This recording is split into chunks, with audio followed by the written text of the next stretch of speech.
In Genesis 11, we're told about the Tower of Babel. What many people do not know is that this human project was not just a tower. It was much, much more. So what was humanity really trying to do in this story, and why did God shut it down? And is this something humanity is trying to replicate in our modern day? To answer these questions, we need to understand how this story uses key phrases that intentionally link us to other events in Scripture. If you want to learn how to read the Bible, you are in the right place. Let's jump into Genesis chapter 11. Tower of Babel. Now the whole earth had one language and the same words. And as people migrated from the east, they found a plain in the land of Shinar and settled there. And they said to one another, "Come, let us make bricks and burn them thoroughly." And they had brick for stone and bitumen for mortar. And then they said, "Come, let us build ourselves a city and a tower with its top in the heavens, and let us make a name for ourselves, lest we be dispersed over the face of the whole earth." Notice the contrast between the heavens and the earth. To summarize this chapter, mankind unites in the region of Shinar to build a city and a tower as a monument to their name, but God shuts down the project by confusing their languages and dispersing them across the land. Then contrasted with that at the end of this chapter, we have Noah's son Shem and his genealogy, which leads us straight to Abraham and his story, Father Abraham. If we were to use two words that summarize this whole chapter, I would use two words being two kingdoms. Two kingdoms represents this entire chapter, as we've seen very frequently throughout the last 10 chapters of Genesis. Some key words to pay attention for, then we'll jump into the text. The word one, language, speech, or words. Earth, build, make. Confused, settle. Generations, years. Fathered, sons and daughters, and died. What a word to end on. So back to verse 1, I have some questions to ask, some connections to make, and this story will hopefully become much clearer to you, and you'll see this from a different perspective, and you'll see things you've never seen before. That's my hope. So it opens with, "Now the whole earth had one language and the same words." Immediately, I want to think, this is coming in straight from the genealogy of Noah and his three sons. So why does this story open with the fact that the whole earth had one language and the same words? Think about how this comes right after Noah's three sons and their genealogy in the last chapter, and how the next chapter, chapter 12, is going to be about God choosing Abraham, working with him as the patriarch of our faith. It also says they had one language and the same words. So is the language emphasizing something different than the words or are they speaking of the same basic fundamental idea? Because words are spoken in a language. A language assumes words. So the verse could have just stopped at language. The whole earth had one language, and it didn't need to tag on this unnecessary extra statement about the same words, right? It seems unnecessarily repetitive. So possibly there's something different being emphasized with the words as opposed to the language. And a question I have is that what's actually taking place here? Something minute that you think is unnecessary to even notice, but I think it's actually really important. Also, verse 2 says, "And as people migrated from the east, they found a plain in the land of Shinar and settled there." So why are they migrating from the east? What was the issue with living in the east? How long did they live in the east until humanity collectively, or at least as a majority, decided to come together and move? Also, what caused this big move away from the east? Think about what the east has represented so far in the story of Genesis up to this point. Also, considering Noah's genealogy, where does this event take place along the timeline of each of Noah's sons and their descendants? Why aren't any of their individual descendants highlighted in this story, or even said to be a part of this migration and the project that we're about to see, being the city and the tower in the land of Shinar? Why don't we see any single descendant pointed out and highlighted? Unlike in chapter 10, we see one of Ham's descendants coming from his son Cush, and his name is Nimrod, and he's highlighted as a key figure connected to the Tower of Babel, I believe. So notice how the people are migrating from the east and finding a region to settle in. Specifically, there's a plain they choose in the region of Shinar, which should, if you're familiar with the Old Testament, if I can talk today, that should, link you to Babylon, because Babylon is in the land of Shinar and all that Babylon does with Israel. So if they're coming from the east, then they're coming from the direction of exile and separation from God, because east notes being sent further and further from the Garden of Eden ideal, where man is in relationship with God, right? So typically, the East is understood in ancient Hebrew thought throughout the Bible as being noting separation and exile from God. So the direction of exile being in the East is important to note. So potentially, this is the people of the earth, and I'm just saying potentially, this is the people of the earth trying to close the gap between man and God. In other words, they're trying to get back to the Garden of Eden, that ideal, on their terms and in their way by their effort. So in this story, we have people discovering, it says, and as people migrated, they found a plane, they settled there, then they start making stuff, they build a name for themselves. Notice all the action words highlighted in green, right? So we have humanity discovering, settling, we have people migrating, we have a region, we have this one location or this plane in the region of Shinar, as well as the idea of once again migrating from the east. And the reason I note all those different ideas is because this sounds very similar to what we see God do in Genesis 2.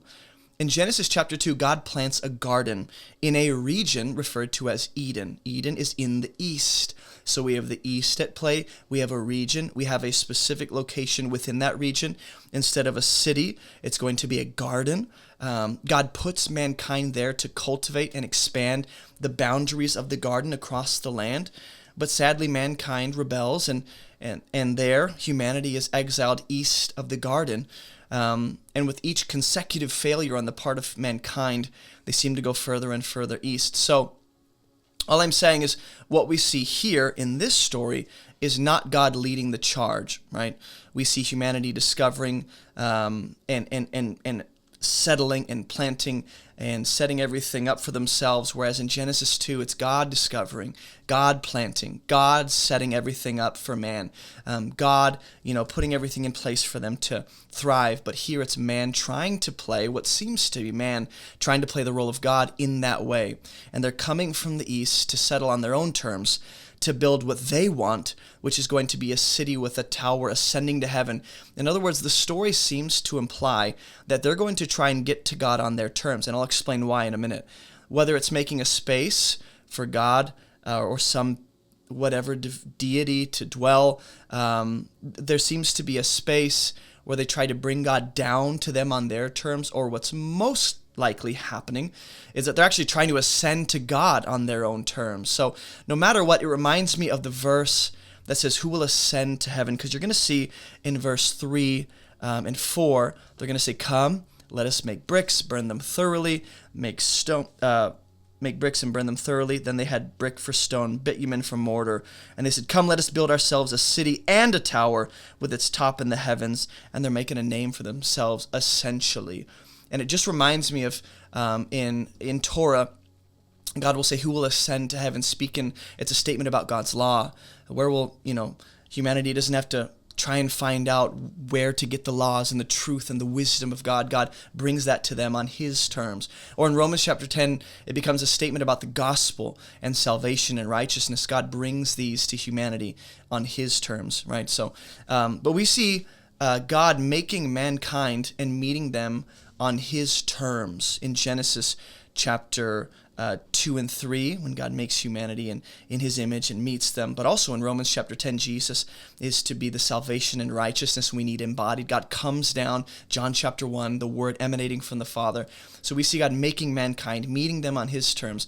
So it's as if humanity now in this story is trying to reverse the curse, ascend back to God and the high place that he dwells in, get back to the garden ideal, and they're trying to do it on their own terms, in their own way, by their own human wisdom and their effort and human strength.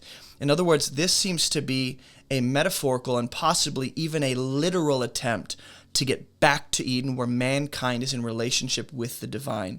Not to depersonalize God, but that's their idea, is we got to get to ascend to divinity, which has always been the craving within mankind since the serpent, put forth that idea.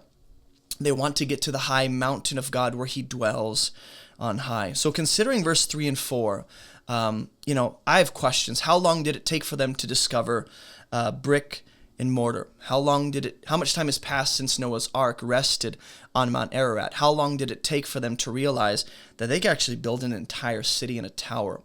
And also, how long after they built the city did they decide to build the tower? It seems as though they planned both at the same time.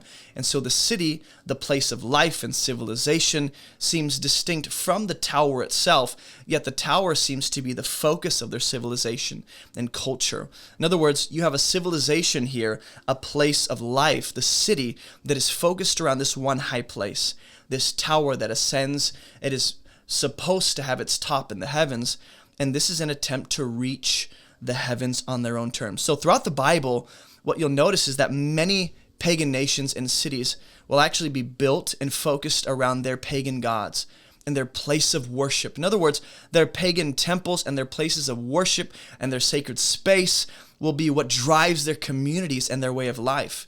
And very often, these high sacred places will actually be on, literal physical high places. Not necessarily only physically and only literally, but in a spiritual sense, they're placed where mankind taps into the spiritual realm to interact with their pagan gods and the divine. So what I have a question about is that what's going on here with the Tower of Babel? Are we to see this as their place of worship, spirituality, as a sort of temple high place where mankind interacts with the divine? Because in verse 3, I think this is where things get interesting, and here's where my speculations become more grounded in the text. Verse 3 says, "And they said to one another, 'Come, let us make bricks.'" There is a phrase, this is a very loaded phrase. Whenever you see this phrase, in particular throughout the rest of Scripture, in context like this, often it can actually carry a negative connotation. So when it's in this kind of context, human innovation, human wisdom, human effort, human labor, it usually carries a sense of pride and rebellious independence and self-interest at the expense of others, and some kind of shrewdness and cunning. So it usually involves creatures conspiring to get what they want in disobedience to God. And it's not always a negative thing when you see this phrase, "Come, let us," right? But often it can be in that context. So when it is negative, it usually carries that same essence. Some examples would be Genesis chapter 19. Lot's daughters say to each other, "Come, let us make our father drink wine, and we'll lie with him to preserve offspring for us and for him." Genesis 37:27. Joseph's brothers say, "Come, let us sell Joseph to the Ishmaelites and make money off him." Exodus 1:10, Pharaoh actually says, "Come, let us deal shrewdly with the Israelites and abuse them and enslave them and use them as a labor force to build our cities." Jeremiah 18:18, the Jews say, "Come, let us kill Jeremiah." Or Proverbs 7:18, the wicked woman, Lady Folly, as the Bible Project refers to her, this wicked woman says, "Come, let us engage in sexual immorality." Matthew 21:38, the wicked tenants in Jesus' parable, they see the heir coming of the estate, and they say, "Come, let us kill him." Or in Genesis 16, with Abraham and Sarah dealing shrewdly with Hagar, their Egyptian servant. That's another good example, but you won't see that exact phrase, "Come, let us," just the idea is present of people conspiring. The reason I believe this phrase becomes significant in many stories is because Genesis 1:26 has God saying, "Let us make man in our image." So that's good. That's the ideal. And then right after that, in a few verses, God will say, actually right here, a few verses from now, in verse 7, God will say, "Come, let us go down and confuse their language." So the phrase doesn't always carry a negative connotation, but when it does, it's speaking of humanity or creatures working against the will of God and his ideal. The Tower of Babel seems to be set forth as this human project that is working against God's ideal. God told humanity to be fruitful and multiply. In chapter 8 and 9 told Noah, "Be fruitful and multiply, fill the earth," which seems to speak of going out and expanding the four walls of the Eden ideal to the ends of the earth, right? And while the multiplication seems present here and fruitfulness is present, instead of expanding across the earth, they settle here. They settle here in the land of Shinar. So it seems to be humanity is settling for less than what God wants for them, which is the story of our lives on repeat. So when they say, "Come, let us make bricks," It just seems like human innovation, kind of like how we see with Cain and his descendants in chapter 4 of Genesis. Then this newfound discovery leads them to another idea here, where they're like, you know what, that's great, but we can actually make things with what we've made. In other words, they're like, we can build cities out of what we've made with our hands. In other words, the city seems to be put forth as the product of pure human labor, innovation, strength, and human wisdom. It's the product of man.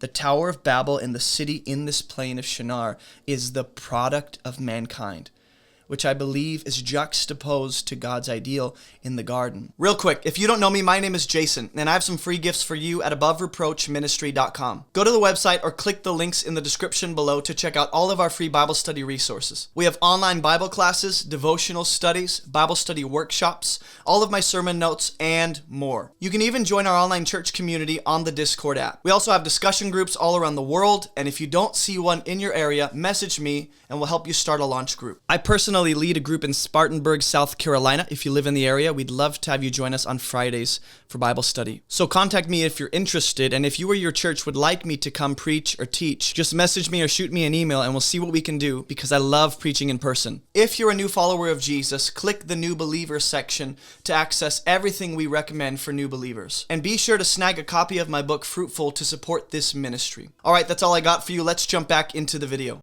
So going on to verse 4, then they said, come, let us build ourselves a city and a tower with its top in the heavens. Let us make a name for ourselves, lest we be dispersed over the face of the whole earth. So there's a concern. There's a kind of fear. They don't want to be dispersed across the face of the whole earth, which is what God actually wants for humanity, to multiply, fill, be dispersed, explore, innovate, fill. So my question is why? Why are they afraid of ending up across the whole earth? Something to consider is this. The last time we see this phrase, the face of the whole earth, it was used in reference to the waters of the flood drying across the face of the land. And then Noah sends out a dove only to find that the waters were still across the face of the land. So the other time we see this is when God says he's wiping out all life from off the face of the land with the flood waters. That's where we see this phrase used so far in Genesis. So possibly when it says that they're trying to prevent themselves from being spread across the face of the earth, it might be a kind of reference to what God did or what happened on the land with their ancestors during the days of Noah and the floodwaters. So could they have a kind of fear of that happening again? Maybe not, but it's something to consider. Also, the people being concerned about, being dispersed across the land, that's actually God's ideal. In other words, their city and their tower that they are building, right here. Let us make a name for ourselves in the city and this tower, lest we be dispensed. In other words, the city and the tower that reaches to heaven, it's their attempt, it's their effort to stop God's ideal from happening.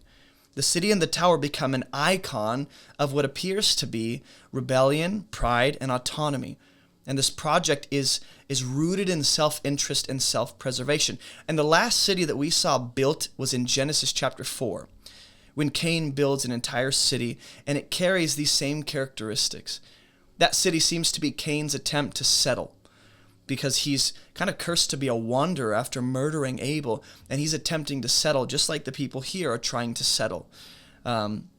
And he's trying to preserve himself because he stated earlier in Genesis chapter 4 how he was afraid of being found by anyone and killed by them. So God places a mark on Cain, but the narrative seems to imply that Cain wanted to do more to ensure his safety and security, just like we see the people doing here. This is an effort of self-preservation. This is self-interest at the root of what they're building. It's their name, it's their reputation, it's for themselves. So, in Genesis 4, God intended to diminish the chances of Cain being murdered with the sign he placed on Cain, with the mark he placed on Cain. But Cain doesn't seem to have trusted in that completely, just like we see the people of Shinar here trying to diminish the chances of them being dispersed across the earth, when ironically, their very attempt to preserve themselves becomes the reason they're dispersed across the earth. And it just speaks to how often we get ourselves into trouble because we don't trust God. We actually fear other things rather than God, and we get ourselves into more trouble that he intended to prevent if we had just trusted him. So this also notes their desire not just to build a city for themselves. Right here, come, let us make bricks. Then they said, come, let us build ourselves a city and a tower. So self is at the center of this project, right? But the tower with its top being in the heavens, right here, this tower is described as, hey, it's an effort to reach and ascend into the very heavens. And all I'm saying is this is for themselves. So it's interesting to note their concern with the tower is that it would reach to the heavens. They wanted to attain a high status, both literally and symbolically, communally as a people. But unfortunately, their project will be stopped and they'll be dispersed and their pride will be brought low. So in other words, I want you to be thinking about that. This is man's attempt to climb high, ascend. Essentially, it might be a way it might be an attempt for humanity to ascend to divinity, maybe not that far. But I will say in Genesis chapter 3, we see another figure experience these same things. So think about this. This is humanity coming together, using cunning, being shrewd, and going, let us, so that we don't. In Genesis 3, the serpent was crafty. He actually has a plan to usurp the humans who have been given a high station. He wants to bring them down, and ironically, through his efforts to bring them low, he is brought low to eat the dust of the earth. And in Revelation, as well as the prophets, we see both literal Babylon and spiritual Babylon brought low. When the angel cries, fallen, fallen is Babylon the Great, right? So this becomes a motif or a theme throughout the Bible. It's the theme of prideful, rebellious beings reaching for and even challenging the glory and authority of God. And inevitably, through their efforts, they're brought low. One of the greatest examples is going to be Pharaoh. God will use all of this kind of language to actually speak to Pharaoh and his demise and why he's raised Pharaoh up to make a name for himself. So the idea of reaching to the heavens here and ascending to God or being among the gods, that will be a repeating theme throughout the Bible. And with each attempt, whether it's King Nebuchadnezzar or Pharaoh or Israel themselves or any nations coming against Israel or the sons of God or king, whoever it is, the serpent, God brings them low when they try to climb higher than their station, what God has given them to enjoy. So Cain's city in Genesis 4 seems to be one of the first communal human examples of this kind of high, lofty fall, because with pride comes the fall. Also, I have a question just about this. Let us make a name for ourselves. Why this sudden concern on humanity's part with their name and their reputation and making a tower so tall that it reaches the heavens? What's the point of making something very tall? Is this an attempt to climb to God on their terms and by their own efforts? What's interesting here is that they say, let us make a name for ourselves, which implies fame, reputation, renown. And this is exactly what God tells Pharaoh. He tells Pharaoh that Pharaoh has been raised up for this purpose, for the purpose of God showing his glory through Pharaoh, and God intends to make his name great through Pharaoh's downfall. So just like Pharaoh challenged God and challenged the glory and the reputation and the renown of God, it seems as though this tower, this city, this people, this project is a monument to that very same heart that Pharaoh had, the same kind of ideas we see when there are great falls throughout Scripture. And if you notice, there are three things the humanity attempts to build. The third thing is they make a name. The second thing is the city-tower combination. The first thing they make is bricks. Notice how it starts so small, and then it just grows into something that can't be contained, something that they should have never been reaching for in the first place. This is fine, making bricks. And then it's fine making stuff with the bricks that God has allowed you to discover. Making cities, making towers is fine. But the fact that you want to make a name for yourself almost as a challenge to God and his ideal and his ways and his glory, now that's where you're reaching a little too far. And we see this in Genesis 3 when Adam and Eve reach for, what is it that prompts Eve to reach for the fruit once and for all? It's because she sees that it could make one wise because the serpent said, you can be like God, knowing good and evil. So when she saw that it could make me wise, I could be my own God, I won't need God, she reached for it. And so there is this inherent desire within humanity to want to be their own gods on their terms, run their own life, pilot their own destiny. When God says, you got to see these things and understand that they fit into a proper context. You have to see these things for what they are and against the backdrop of what's appropriate. God is in control. He's sovereign. He's in charge. So they try to make three things, and there's progression to this. Human innovation, fame even, skill, reputation, making a name for yourself. With each little bit of achievement and success and possessions and glory that people find themselves in, it slowly morphs into something more. I want more. I want more. There's a power grab for more with each step along the journey of achievement and human innovation and success. So we got to guard ourselves against that and be very vigilant. That is a very present reality and a very real temptation. So we're going to see how God responds in the next video. So I encourage you to watch that. Let me know your thoughts, questions, comments in the comments below, and I'll see you guys in the next Bible study walkthrough. Hey, thanks for watching. Don't forget to share your thoughts and your insights in the comments. If you want to share your thoughts and questions about these studies, join us every Thursday evening at 8:30 p.m. Eastern Standard Time for a live discussion together. And thank you for supporting this ministry. Your support helps us accomplish our mission, which is to teach people how to read the Bible so they can live and teach it for themselves. We're only able to make all of these free resources because of generous supporters like you. So thank you very much for all of your support. Make sure to visit AboveReproachMinistry.com to check out all of our free resources. And as always, keep moving towards Jesus.